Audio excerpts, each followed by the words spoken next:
I'm on my way to the vet. My new baby Laura has had respiratory issues since I got her. She was like skin and bones, and I fattened her up, but she just still sneezes, and I can just tell there's something in her breathing. Her eyes still get weepy. So I imagine it's what they'd call kennel cough. And ideally, they say within 20 days, a cat should get over it. But in her case, since she started out so weak and she's so young, I don't think her immune system's strong enough.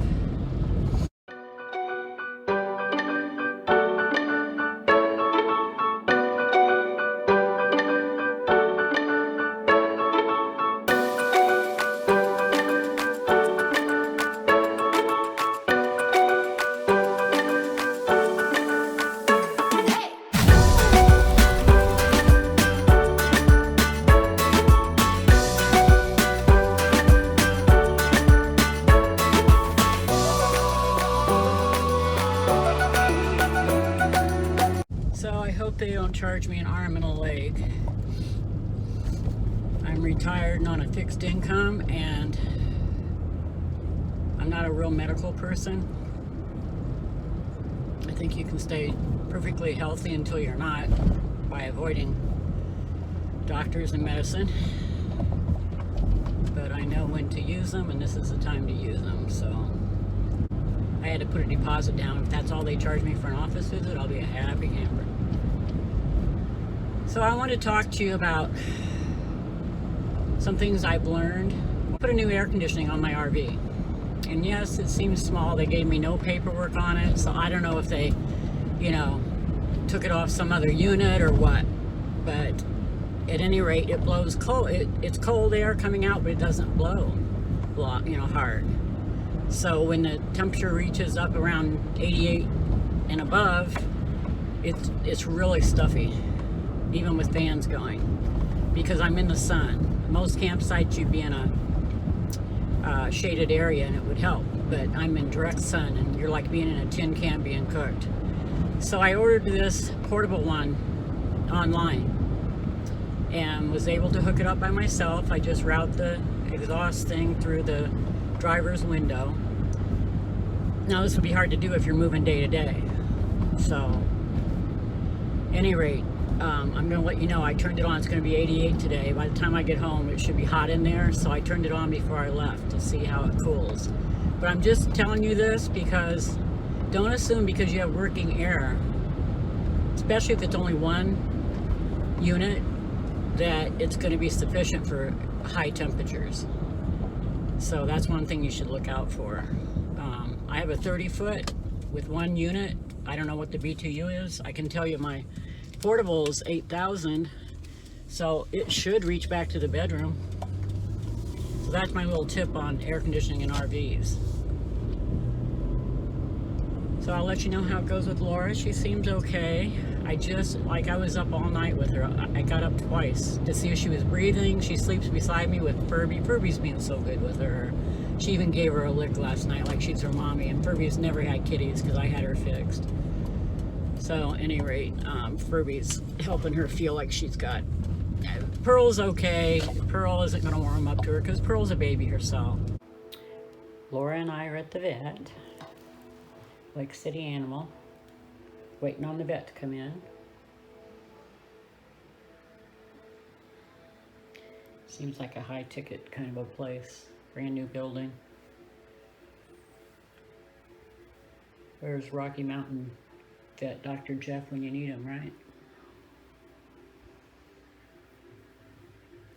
What do you think, Laura? You having your first doctor visit?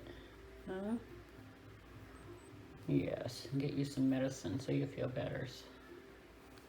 Forgot to bring your bottle. I'm a bad mommy.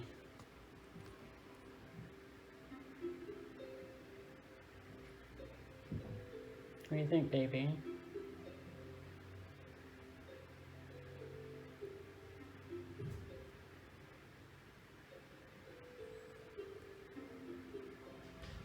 Six to 8 weeks old. Well, let's wake up. And I've been feeding her kitty formula that I mix powdered, and she likes Fancy Feast Florentine. Okay. And she was like skin and bones, practically dead when I found her, or trapped her or whatever. And she had a sneeze and matted eyes, and the sneeze has never gone away, and I feel like it's So cute. in her respiratory, and I was putting that in her eyes. Oh, I know. Oh, What was that? Okay. hi. And like, I'll think she's almost well, and then the next day she's worse again. It's like back and forth. It's like driving me insane. I was up in the middle of the night feeding her a bottle, making sure she was breathing, you know.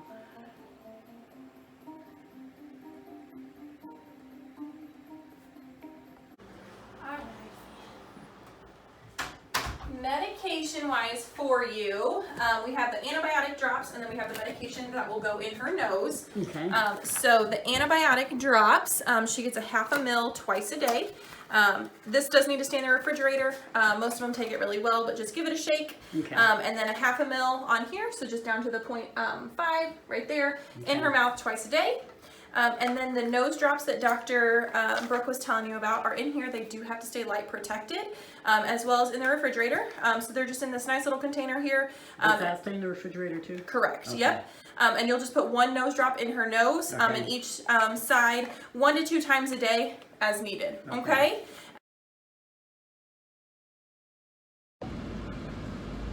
Okay, Laura just had her first little appointment, and it went much better than I thought. It only set me back like $110. To save her life is a bargain. I would have paid $1,000 to be honest with you, but don't tell them that.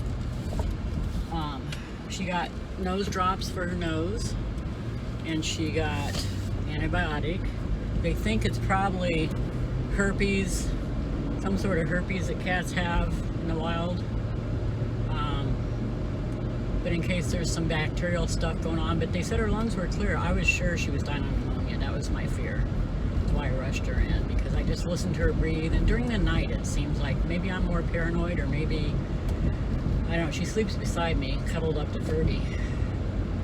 So anyway, but her appetite's been good, but I just can't stand the thought. I know that animals go downhill really quickly, and I was becoming a nervous wreck over it. So now if this doesn't help and she gets any worse, I can go back and I'll do testing to see if it's viral. So I don't know if I mentioned this. I'll bring up one more topic about RV life. It's not the traveling, it's what you're driving that gives me pause. My RV, I love living in it. It's perfect to be stationary, but for me to travel, like, and spend one night and then pick up and travel again, I have furniture in there. Now I have an air conditioner, which I'm going to show you. It's just going to be too hard. I would have to stay stationary most places. So, and to be honest with you, I always wanted a C-Class with no slide outs, but you know, that was set up properly for me. And there just wasn't any down in Florida. I guess they're at a premium. I think they're the most popular, to be honest with you, because they're between an A and a van. But I did see some in the marketplace around here, and I am in RV country. All the RVs are made within an hour of where I'm living right now. So, at any rate, the point of this whole thing is I could see me finding a little house somewhere. I don't even care where. I'm not going to pin my hopes on Warsaw, and I'm not even sure why I care about being in Warsaw specifically. I just need a home base, and I see that camper van Kevin, is that his name? I started watching him because he's connected to Caravan Carolyn, and he just bought a property to have a home base. So what I'm saying to you is, even Nomadic Fanatic has a home base. He's got his warehouse in Illinois that he goes back to. I don't know if there's a house associated with that, but you know, he's got a base. And so this full-time RVing, where it sounds great, the ones I've been watching all seem to have a home base, and that's kind of what I want, and I'm not going to feel guilty about it. So I'm still going to look for a home by the end of summer, and probably sell Christina and try to find something that's more reasonable. Laura's trying to climb out of it a little bit. More reasonable for me to travel in for months at a time. So that's kind of where my head's at right now. If anybody has any thoughts, I'd love to hear them. And when I get home, I'll show you my air conditioner.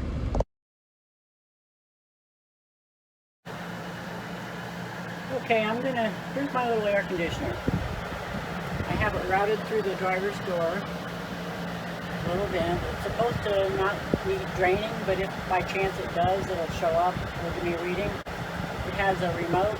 I think it was $300 with $50 off. Free shipping. Came in like 3 days from Amazon. And it's cranking out the cold air. I can tell it's going to do the whole unit. Now it'll be 88 today. So I'll show you how I've got my place set up now. It's a mess. I'm sorry. I'm going to post videos today. I'm not going to clean. Hey Pearl, say hi. So to keep the dog from eating the food, I have the cat's food up here on this little rest, and he hasn't figured out he can go up the steps yet. Got my TV mounted. There's a fan if it's a nice day. Put my printer up there. Got my kitchen set up. I bought some rugs, throw rugs. I got to organize my cabinet. And I got some throw rugs because this carpet drives me nuts. I got my little nest here for myself with my computers. Haven't used the oven, but use the stove top and microwave a lot. I like the double sink. I like my refrigerator. It's almost as good as the one I came from with the condo. And got my bathroom set up. Perfect for me. Got all my health and beauty aids. I emptied the tank back when I showed the video, and I think I'm good to go. I like my little shower. I ordered mat so I don't fall. My bed's comfy, though I did order another memory foam for it. That should be here today. And I tried a little TV that the Tinnies gave me, but it didn't really work right. Got my finger in the video again. So I can feel the cold air coming all the way back here. Until I get the drain fixed on my air conditioner that's installed on top, I am not going to use it, because it's been coming through the kitchen light like it was on the day I picked it up, and I just don't want to ruin the RV. So until I get my son out here or someone to help fix it, I'm not going to use it. I don't want any more water dripping in. Oh, those are the animal food. Dog food on the bottom, cat food on the top. I buy it in bulk, and Furby uses that as steps to get on the bed, but she's getting older and she needs help. I got a little space heater over there. There were a few nights I turned it on. Got my little portable fan over there. I think I already showed you. Got my dryer in there. And there's plenty of closet space for me. So this is really perfect. If I could just figure out how to easily get this stuff and this in the center when I drive, you know, I wouldn't mind keeping it. So I don't know. I've got a lot to think about.